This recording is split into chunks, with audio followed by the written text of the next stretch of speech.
오늘이 6월 30일입니다. 그렇죠?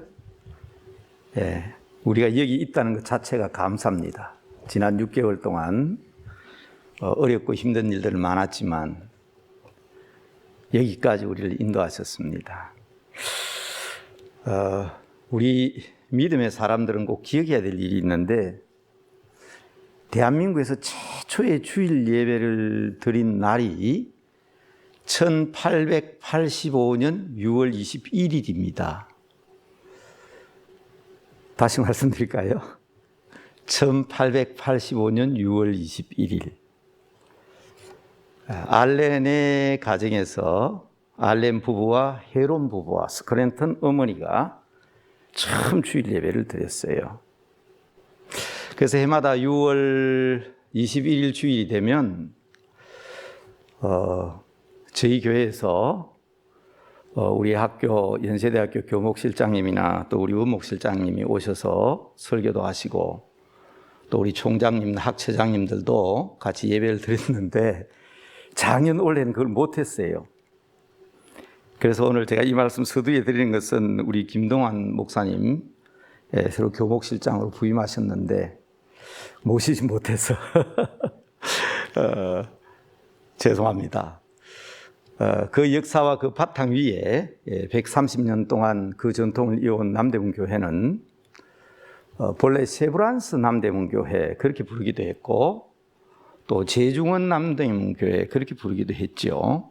근데 저희 교회 초대 장로님, 제1대 장로님인 에비슨 장로님이 병원 안에다가 교회를 지었어요.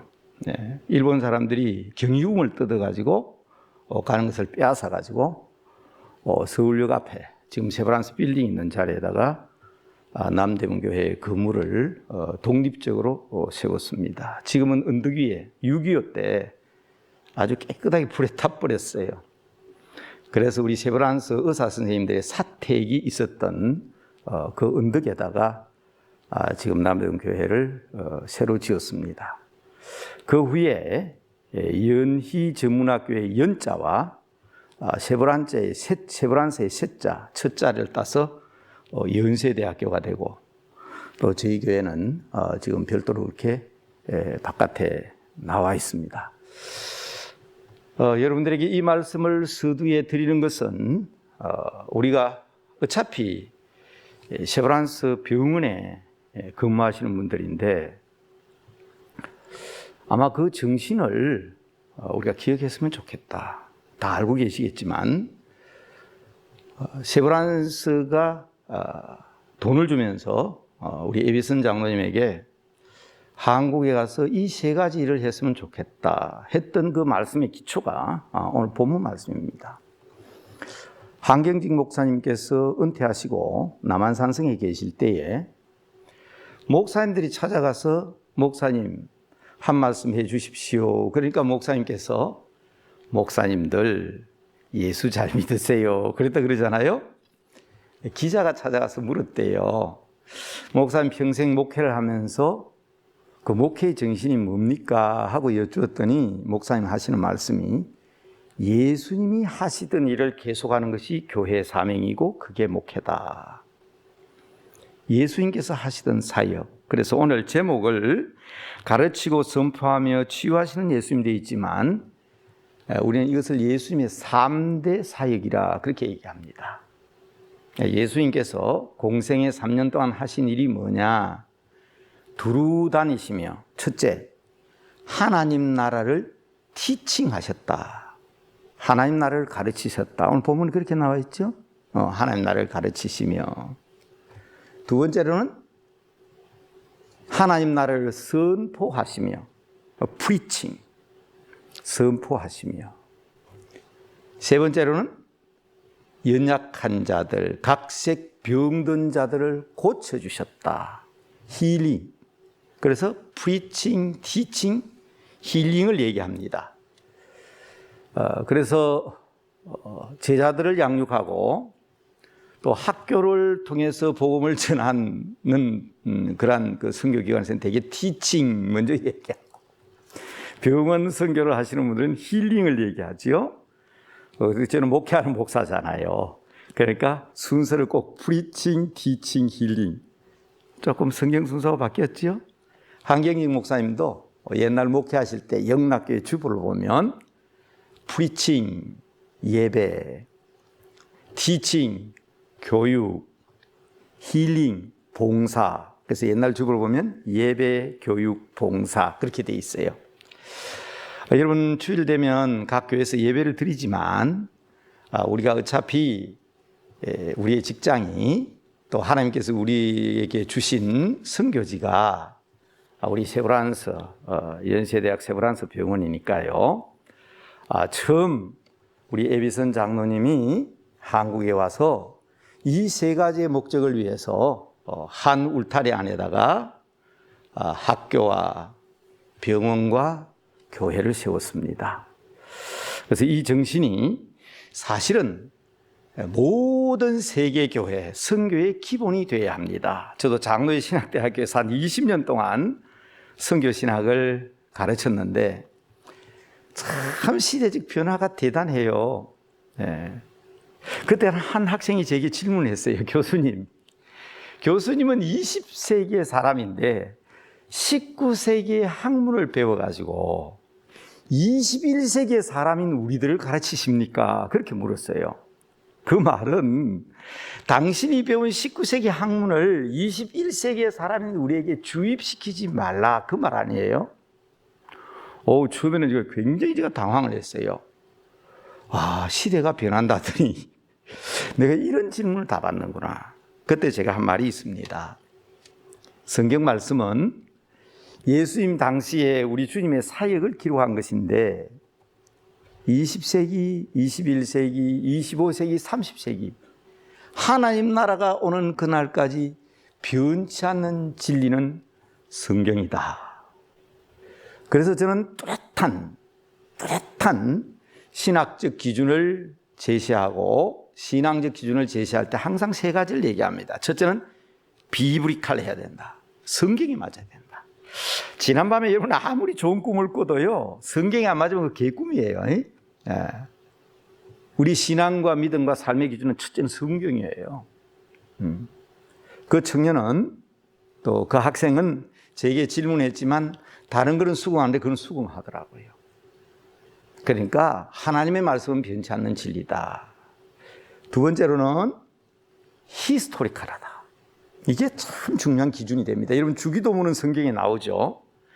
사도신경이 성경에 안 나오잖아요. 제가 그 얘기를 했더니 우리 교회에서 주일학교 학생이 하나 예배에 참여했다가 예배 마치는 성경을 들고 왔어요. 목사님, 성경에 사도신경 나와요. 어디에 나옵니까? 표지를 펴지더니 맨 앞에 사도신경 나오잖아요. 초등학생다운 질문입니다. 그런데 이 사도신경은 2000년 동안 우리가 기독교 신앙생활의 기준으로 교리를 체계적으로 만들어 놓은 히스토리컬한 역사적 산물입니다. 그러나 여러분, 우리가 하나님의 일을 하는 사람들로서 티칭, 프리칭, 힐링의 사역이 중요하지만 또 우리는 그 정신 안에 오늘 지금까지 우리가 살아왔지만 정말 중요한 것은 비브리칼한 성경적 기준과 히스토리컬한 역사적 기준. 여러분 가문의 역사가 중요합니다. 가문의 역사 중요해요. 여러분 교회의 역사가 중요합니다. 그리고 우리는 지난 136년 동안 세브란스의 정신, 제중원의 정신을 이어받은 우리 연세, 남대문 꼭 그날을 기억하면서 우리가 함께 영광 돌리고 예배 드리면서 다지는 것은 이것이 결국 말에서 끝나는 것이 아니라 프랙티컬한, 실제적인. 그래서 여러분의 신앙의 기준은 성경적이어야 되고 역사에 부합해야 되지만 실천적이고 실제적이어야 됩니다. 중세교회가 왜 타락했죠? 부인하는 사람도 있는데요. 기록에 보면 신학교에서 바늘 갖다 놔놓고 이 바늘 끝에 천사가 몇 마리나 앉을까? 그런 아주 관념적이고 단순한 그런 논쟁이나 하고 있으니까 교회가 타락하는 거예요. 여러분 하나님의 말씀은 살았습니다. 운동력이 있습니다. 좌우의 날성은 어떤 것보다 예리합니다. 우리의 심령과 골수를 찔러 쪼갭니다. 그 말씀이 실제적으로 여러분의 삶 속에서, 여러분 사역 가운데, 여러분 가정 가운데 생생하게 역사하는 귀한 여러분들의 삶이 되시기를 바랍니다. 제가 학회에 나갔더니 한 교수가 그런 얘기 하더라고요. 저는 아날로그 세대잖아요. 여러분, 이 마스크 선생님 글만 보고 놀라지 마세요. 저는 1976년 2월에 대학을 졸업하고 1976년 4월부터 여자고등학교 선생으로 교직 생활을 시작했습니다. 76년대 여고생 같으면 지금 60대예요. 그러니까 저를 보고 아니 목사님은 지금 몇 학년입니까? 그렇게 물어요. 분명합니다. 그렇게 저는 평생을 초등학교 선생 12년과 고등학교 선생 2년과 대학에서 20년, 그 40년의 세월을 제자들을 가르치고 학생들을 양육하면서 또 목회하면서 여기까지 이룬 사람이에요. 그러니까 이 아날로그 세대인 제 생각이 20대, 30대에게 미칠 수 있겠어요? 그러니까 그런 질문이나 받지. 그런데 여러분, 우리 확실히 해야 됩니다.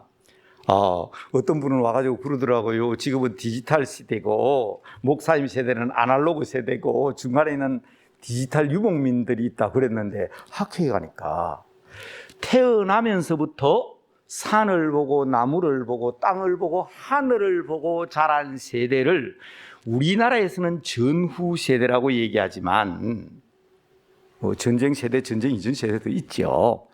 그렇지만 주도적으로 얘기할 때는 그걸 전후 세대라 한대요. 전후 세대의 삶의 기준은 이데올로기랍니다. 이념. 아무리 멋있고 잘하고 또 본받을 만해도 나하고 이념이 같지 않으면, 이데올로기가 같지 않으면 적이에요. 그게 전후 세대랍니다. 그 다음 세대, 제 아들 세대죠. 제 아들도 지금 대학 교수입니다. 40대 중반에 아주 젊은 교수긴 하지만은 그래도 대한민국 국방을 위해서 아주 중요한 사역을 감당하고 있습니다. 계급장은 있어요. 지난 9월에 부교수로 진급했는데 계급장은 아직도 중령이더라고. 그런데 그 세대는 어떤 세대냐? 태어나면서부터 콘크리트를 본 사람들이에요. 아스팔트 바닥을 걸으면서 그물을 보면서 시골에서 자라도요. 그 세대는 시골에서 자라도 콘크리트 벽과 아스팔트를 보고 자란 세대입니다. 이 세대를 우리 민주화 세대라 한대요. 그러니까 아무리 도덕성이 어떻고 사회성이 어떻고 그 사람의 성격이 어떻든 간에 제가 어떤 학회에서 제가 들은 대로 얘기하는 거예요. 그 세대는 민주화면 모든 게 다 통한대요. 그런데 그분이 결론은 이래요. 목사님 같이 60대 말 전후 세대, 소위 산과 바다와 땅을 보고 자란 세대가 지금 20대, 30대가 생각이 같다고 착각하지 말라는 거예요. 지금 이 Z 세대들은 태어나면서도 뭘 보고 자랐어요? 디지털만 보고 자란 세대입니다. 자, 제 손자가 이제 청소년이잖아요. 중고등학생들인데 그놈들은 참 희한해요. 5살, 6살 때 배운 적도 없는데 할아버지 핸드폰 봅시다 하면 마음대로 다 갖고 놀잖아요. 그게 지금까지 15년, 16년 동안 여전히 걔들은 뭐만 들여다보고 있습니까? 콘크리트 바닥 안 보여요. 하늘 안 보여요. 전철을 타도 버스를 타도 이것만 들여다보고 있어요. 그럼 디지털 세대의 정신은 뭐냐? 공정이랍니다. 공정성. 아무리 민주화를 얘기하고 아무리 이데올로기를 얘기해도 공정하지 아니하면 받아들이지 않는 세대라는 겁니다. 여러분, 짧은 시간에 설교를 마쳐야 되는데 왜 이 말씀을 드립니까?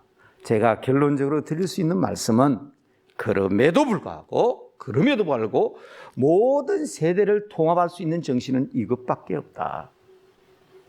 그게 하나님의 말씀입니다. 그게 바로 우리 주님이 가진 주님의 정신이요 주님의 사역입니다. 여러분, 우리가 하나님의 복음과 진리를 위해서 일하고 있는 우리들이 성경 말씀에 근거한 나의 직업관과 성경 말씀에 근거한 나의 사명, 성경 말씀에 근거한 나의 비전, 나의 꿈이 분명해야 합니다. 그러면 아무리 시대가 변해도 변함이 없습니다. 여러분, 저는 교회에서 늘 가르치는 게 그겁니다. 예수 믿고 신앙생활하면서 더 복잡하게 하지 말자. 세상에서 스트레스 받고 하는데 교회 오면 더 스트레스 받고, 그래가 어떡하겠냐. 세상에서 스트레스 받았다도 교회 오면 시원한 은혜를 받아야 되지 않겠냐. 그런데 뭐 복잡한 거 생각하냐. 안 믿는 사람 믿게 만들고 믿는 사람 더 잘 믿는 것, 그거 이상 더 이상도 없고 더 이하도 없다. 안 믿는 사람 믿게 만들고 믿는 사람 더 잘 믿게 하는 거. 우리 신앙생활을 함에도 마찬가지입니다. 우리에게 주신 사명이 있잖아요. 예수님께서 하신 것보다 더 앞서가는 사역도 없고 예수님보다 더 뒤떨어져서도 안 됩니다. 우리가 사람을 치료하고 간호를 하고 그들을 돕고 후학들을 가르치고 가정에서 자녀들을 양육하며 교회 생활을 할 때에 항상 기억하셔야 될 것은 하나님 나라입니다. 여러분, 우리 엘리베이터나 우리 연세대학교 모든 데 보면 다 붙어 있잖아요. 하나님 나라, 궁극적인 하나님 나라. 그 하나님 나라를 우리가 구현하기 위해서 하나님 나라를 티칭해야 되고, 하나님 나라를 프리칭해야 되고, 선포해야 되고, 전도해야 되고. 왜 우리가 병 나야 됩니까? 왜 우리가 건강해야 됩니까? 왜 우리가 남보다 더 잘 살아야 됩니까? 하나님 나라를 전파하고 선포하기 위한 것 아닙니까? 그러면서도 하나님 나라에 대한 귀한 사역을 이루어가는 데 있어서는 치유, 힐링입니다. 육신적인 치유뿐만 아니라 마음의 치유, 심령의 치유. 요새 사람들 얼마나 상처를 잘 받는지, 얼마나 힘들어하는 사람들이 많은지. 이 세 가지의 기본 정신을 꼭 기억하심으로 말미암아, 맞습니다. 제가 우리 교수님하고 얘기했으면 저희 며느리도 간호사관학교를 졸업한 사람입니다. 아프가니스탄 평화유지군 갔다 왔습니다. 지금도 아들 데리고 아들이 독일 유학 간다 그러니까 독일로 갈 계획을 하고 있더라고요. 아이고, 그 간호사 시험이 얼마나 어려운지 미국 간호사 시험 친다고 그랬었더니 이제는 또 독일 간다고 그랬었네요. 그래서 제가 보면서, 며느리를 보면서도, 그래, 정말 순수하고 아름다운 마음으로 우리가 주의 사역을 감당하되 이 귀한 예수님의 사역을 꼭 기했으면 하는 마음에서 오늘 이 말씀을 드렸습니다. 더 깊은 말씀은 아시다시피 지금 빨리 나가셔야 되잖아요. 여기까지만 말씀드리겠습니다. 기도하겠습니다. 하나님, 우리에게 역사와 전통, 히스토리카는 귀한 배경을 가지고 있는 연세의료원에서 사역하고 일하게 해주심을 감사합니다. 아버지, 우리 주님께서 하신 것처럼 또 그 기본 정신에 따라 프리칭, 티칭, 힐링의 귀한 사역을 다 감당하는 특별히 우리 간호사 선생님들과 함께 하여 주시고, 또 우리 교수님들과 또 의료진들과 모든 사역자들과 함께 하여 주셔서 하나님 나라가 우리 학교를 통해서, 우리 병원을 통해서 더 크고 놀라우게 전파되며 선포되게 하옵소서. 예수님의 이름으로 기도드리옵나이다. 아멘.